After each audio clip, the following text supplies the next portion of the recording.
Welcome.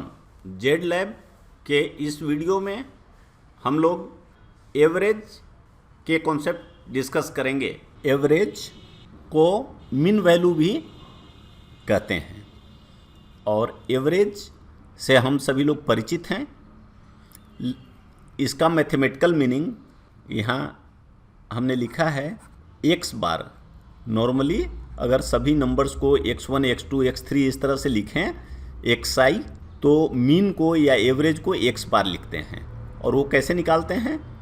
Summation of xi by n, मतलब सभी numbers को ऐड कर दें और उनके नंबर से डिवाइड कर दें तो वो आपका मीन या एवरेज आ गया। और लेकिन अगर फ्रीक्वेंसी दिया हुआ है कि जैसे मान लें कोई नंबर x1 है वो f1 बार आ रहा है, x2 है वो f2 बार आ रहा है, तो इस केस में एवरेज या मीन निकालेंगे समेशन ऑफ नंबर और कॉरेस्पॉन्डिंग फ्रीक्वेंसी का addition, f1 x1 plus f2 x2 plus f3 x3 इस तरह से डिवाइडेड बाई fi का सम, मतलब टोटल नंबर ऑफ फ्रीक्वेंसी, जो फ्रीक्वेंसीज हैं उनका total sum means total number of numbers available. तो इस तरह से ये एवरेज होता है। दूसरी चीज़ ये समझना है कि सपोज जो एवरेज था कोई ग्रुप का हमें पता है, लेकिन मान लीजिए वो x बार है। अब उस ग्रुप के जितने मेंबर्स हैं या जितने नंबर्स हैं उस सब में k ऐड कर दिया गया, बढ़ा दिया गया, तो हमारा एवरेज भी उसी नंबर से बढ़ जाएगा। अगर k कम कर दिया गया सभी नंबर्स में तो k हमारा एवरेज भी कम हो जाएगा। सपोज k से मल्टीप्लाई कर दिया गया तो एवरेज भी मल्टीप्लाई हो जाएगा। दूसरी बात है कि हमेशा जो एवरेज होता है वो जो ग्रुप का सबसे मिनिमम नंबर होगा और मैक्सिमम नंबर होगा उसके बीच में होगा। ऐसा नहीं होगा कि कोई नंबर ग्रुप है जिसका मिनिमम नंबर सपोज 1 है और मैक्सिमम 100 है, तो हमारा जो एवरेज आएगा वह 1 से कम हो जाएगा या 100 से अधिक हो जाएगा, हमेशा इसके बीच में रहेगा। इस चीज़ को समझना है। जो नंबर सीरीज होते हैं, कभी कभी एग्जाम्स में ऐसे प्रॉब्लम आ जाते हैं, जैसे मान लीजिए 1 to 60 का एवरेज कितना होगा, तो ये सब हम लोग जानते हैं जो लोग मैथमेटिक्स के स्टूडेंट रहे हैं कि ऐसे प्रॉब्लम प्रोग्रेशन के होते हैं। प्रोग्रेशन तो इनके फॉर्मूले हैं, आसानी से देखिए xi मतलब x1 x2 x3 इस तरह से, जैसे 1 to 60 है इस तरह से, तो इसका जो एवरेज होता है यहाँ हमने एवरेज लिखा है n+1/2 होता है, क्योंकि सम जो होता है n इंटू n+1/2 होता है। तो 1 से लेके xi तक n तक अगर कोई नंबर दिया है जैसे 1 2 3 4 60 तक, तो यहाँ n का वैल्यू हम 60 रखेंगे। उसी तरह अगर मान लीजिए 1 square plus 2 square plus 3 square इस तरह से अप टू n स्क्वायर है, तो हमारा एवरेज जो होगा वो इतना होगा। और अगर सम आपको निकालना है तो इसमें n से मल्टीप्लाई कर देना है। और उसी तरह क्यूब है तो एवरेज इतना होगा n इंटू n+1 का होल स्क्वायर बाई 4। और अगर आपको सम निकालना है तो n से मल्टीप्लाई कर देना है। तो ये फॉर्मूला बेस्ड प्रॉब्लम्स होते हैं, इनको हमें याद रखना चाहिए। अब देखिए एवरेज वेलोसिटी का एप्लीकेशन। वेलोसिटी बहुत समय एवरेज वेलोसिटी किसको कहते हैं? एवरेज वेलोसिटी कहते हैं कि कोई भी डिस्टेंस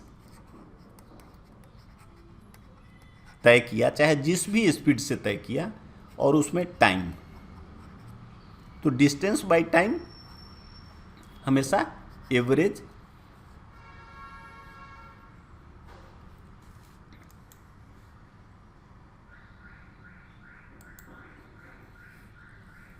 देता है। और मैथमेटिक्स के लिए यहाँ हम लोगों के इसके लिए वेलोसिटी और स्पीड में कोई डिफरेंस नहीं है, नहीं तो वेलोसिटी और स्पीड में डिफरेंस होता है, उसमें कंफ्यूज नहीं होना है। तो अगर प्रॉब्लम में वेलोसिटी आता है तो भी बनाइए, स्पीड आता है तो भी बनाइए, इसलिए जानबूझ के हमने यहाँ लिख दिया है। लेकिन इसके लिए, मैथमेटिक्स के लिए, उसको जाने और आने में, इस लेवल में हम मानेंगे कि सेम चीज़ है। जैसे इधर जा रहा है और इधर आ रहा है तो उससे डायरेक्शन से फर्क नहीं है। तो अगर दो केस होता है कि मान लीजिए कोई आदमी यू वेलोसिटी से पहले चला, बाद में भी वेलोसिटी से चलने लगा, अपना उसने वेलोसिटी या स्पीड बदल दिया, तो एवरेज वेलोसिटी या एवरेज स्पीड कितना होगा? अगर वो मान लीजिए कि बराबर 1 घंटा चला यू से और दूसरा घंटा चला भी से, क्या इंपॉर्टेंट है कि टाइम रिमेन्स सेम, जितना देर यू से चला उतना ही देर भी से चला, तो एवरेज वेलोसिटी उसका एवरेज होगा u प्लस वी बाई 2। उसी तरह मान लीजिए कि w भी आता, बराबर समय तक चला, तो तीनों का एवरेज निकालते। लेकिन वैसा नहीं हो रहा है। सपोज वो बराबर डिस्टेंस चल रहा है, कोई आदमी है जो मान लीजिए अपने घर से मार्केट गया वो u वेलोसिटी से या स्पीड से, और जब लौटा वापस घर को तो v स्पीड से या वेलोसिटी से, तो आपको एवरेज निकालना है। तो इस केस में क्या है कि डिस्टेंस बराबर है, जितना दूर वो गया उतना ही दूर लौटा, लेकिन जाने और आने का वेलोसिटी अलग हो गया, स्पीड अलग हो गया। इस केस में अगर इस तरह से u प्लस वी बाई 2 करेंगे तो आंसर गलत हो जाएगा, क्योंकि total distance by total time होता है, और टाइम जो यहाँ उसने लिया और यहाँ लिया वो अलग अलग होगा। तो इसका निकालने का तरीका है, टोटल डिस्टेंस देखिए 2x हो जाएगा, और टाइम कितना होगा, उसने जाते समय x बाई यू टाइम लिया और आते समय x बाई भी टाइम लिया।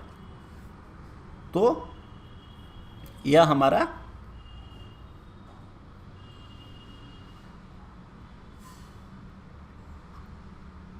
जब इसको हम सोल्व करेंगे x कैंसिल हो जाएगा, तो फॉर्मूला यह आ जाएगा, फॉर्मूला यह आ जाएगा। और उसी तरह अगर तीसरा भी रहता तो फॉर्मूला इस तरह का आ जाता।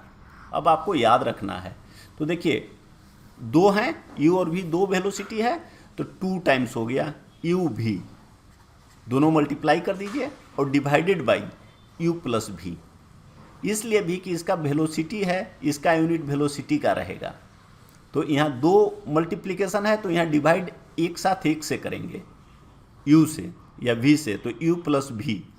अब देखिए यहाँ 3uv w, अब यहाँ 2 वेलोसिटी का यूनिट से डिवाइड करना होगा, uv plus vw plus uw, ये लगातार, इसको यहाँ से शुरू करिए, uv मल्टीप्लाई vw और uw, इस तरह से आपका फॉर्मूला हो गया।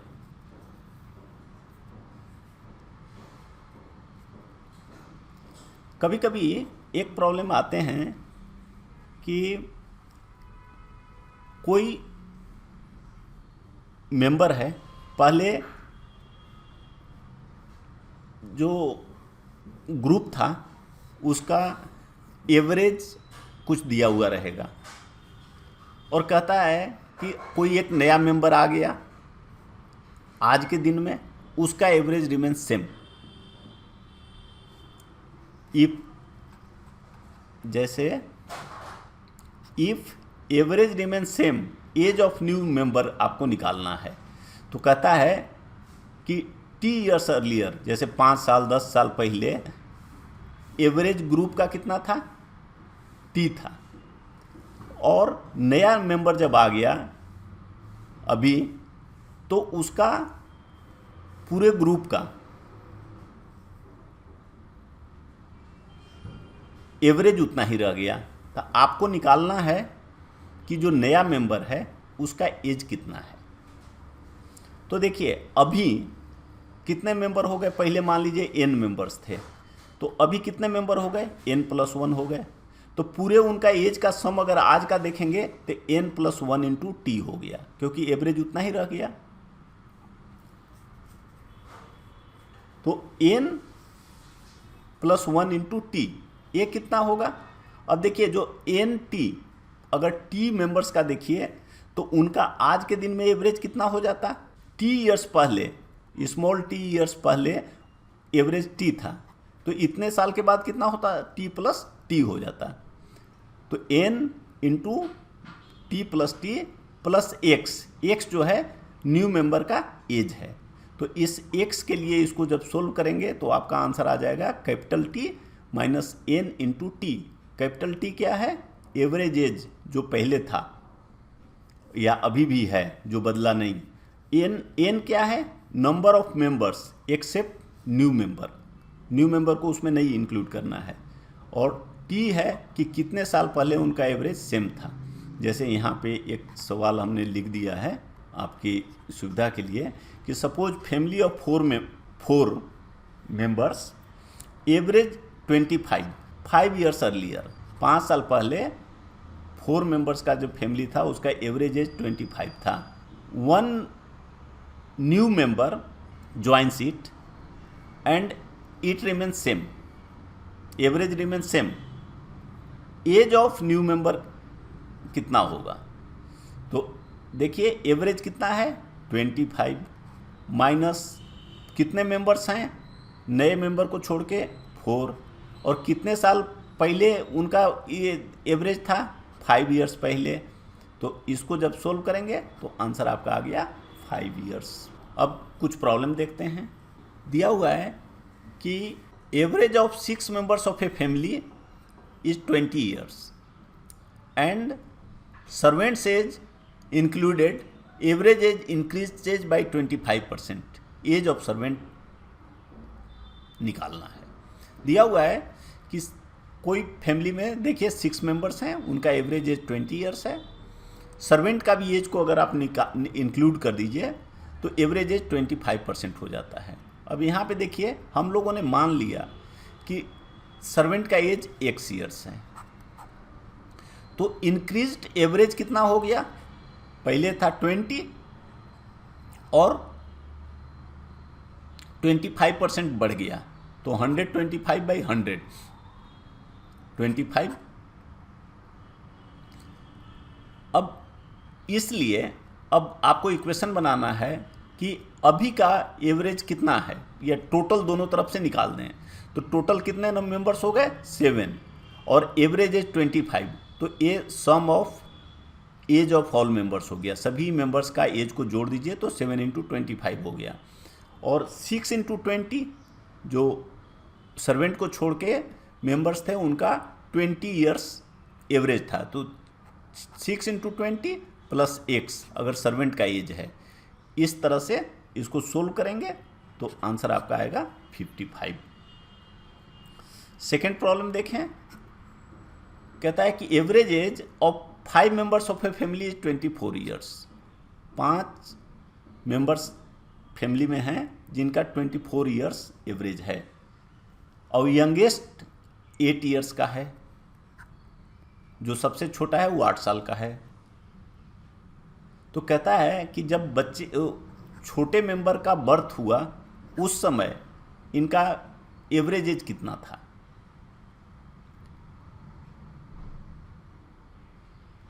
तो मान लीजिए कि ये x था,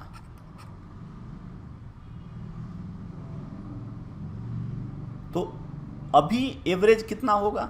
अगर 1 साल पहले x था तो अभी 8 ईयर्स अर्लियर, क्योंकि 8 साल का यंगेस्ट मेंबर है, तो अभी उनका जो एवरेज होगा वो x + 8 हो जाएगा।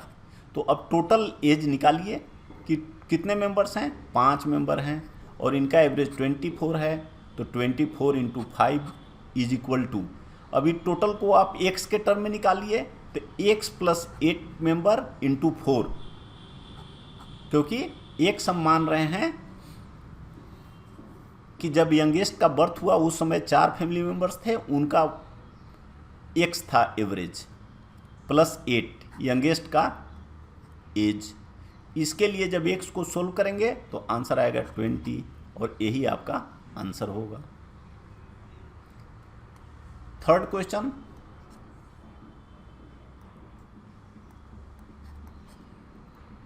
Average age of 24 students 12 years.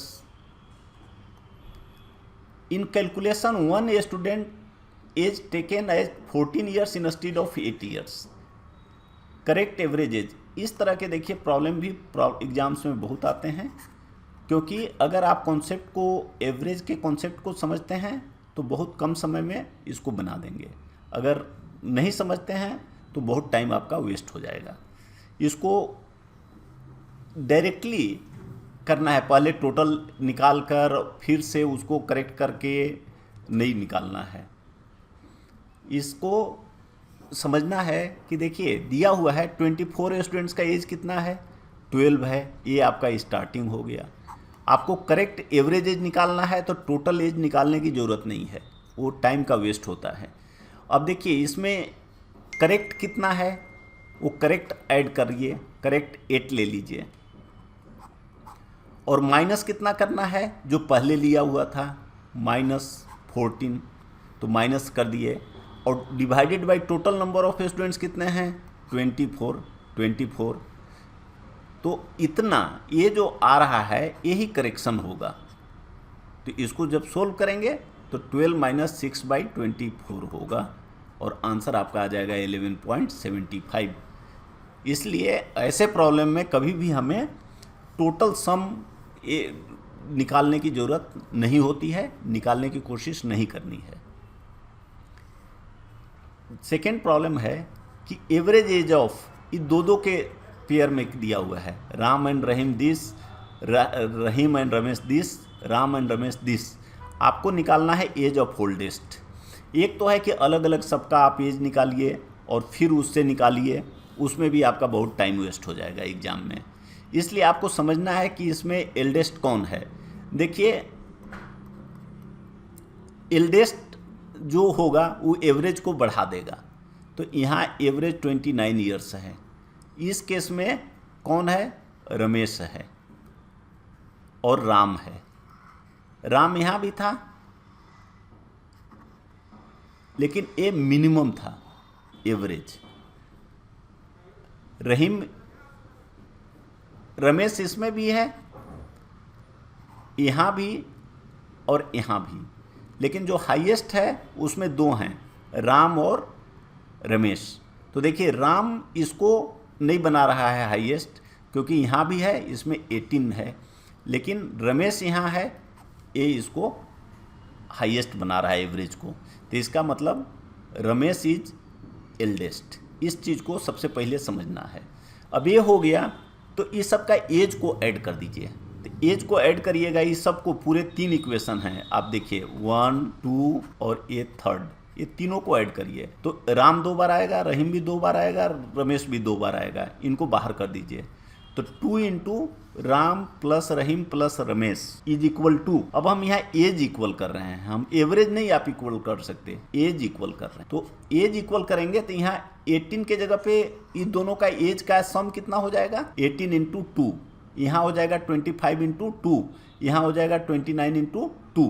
तो इसलिए ये 2 हमने कॉमन ले लिया, और 18 प्लस 25 प्लस 39, क्योंकि ये 2 टाइम्स राम रहीम और रमेश के एज का सम है। अब ये 2 दोनों साइड से हट गए, तो राम रहीम और रमेश का एज इतना बच गया। अब देखिए अगर राम और रहीम का एज इधर रख दें तो हमारा प्रॉब्लम आसानी से निकल जाएगा। और राम और रहीम का एज कितना है, सम का एज का सम, ये देखिए राम एंड रहीम का एवरेज 18 ईयर्स है, तो एज का सम होगा 2 इंटू 18। तो रमेश का जो एज है वो सोल्व कर दीजिए, निकल गया 36 ईयर्स। अब देखिए हमने पहले देख लिया है स्पीड का या वेलोसिटी का, उसी में सपोज दिया हुआ है कि कोई आदमी ट्रेवल करता है 1/3 25 किलोमीटर पर आवर के हिसाब से, 1/2 45 किलोमीटर पर आवर के हिसाब से, और रेस्ट 37.5 किलोमीटर पर आवर के हिसाब से।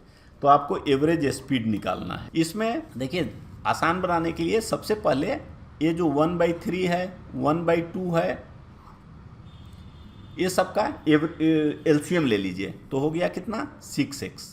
टोटल डिस्टेंस आप 6x ले लीजिए, तो 1/3 मीन्स 2x, 6 में 3 से डिवाइड करेंगे तो 2x आएगा। 2x बाई 25, 2x 25 के हिसाब से चलता है, 3x 45 और बाकी जो x बचता है वो 37.5। इसको जब आप फ्रैक्शन में बदलेंगे तो 75/2 आ जाएगा। इस तरह से x आपका कैंसिल हो गया और आसानी से इसको सोल्व कर दें। पहले ये दोनों को ले लीजिए अलग अलग उस तरह से निकालने के बजाय, जिसमें कि यहाँ 75 है, यहाँ 25 है, इसको भी 75 में बदलिए। 8/75 हो गया प्लस 1/15 हो गया। अब इसको आसानी से आप सोल्व कर दें, ये आपका आंसर आ गया 34.61। Please subscribe, share and press bell icon for Z lab update. Thank, good luck.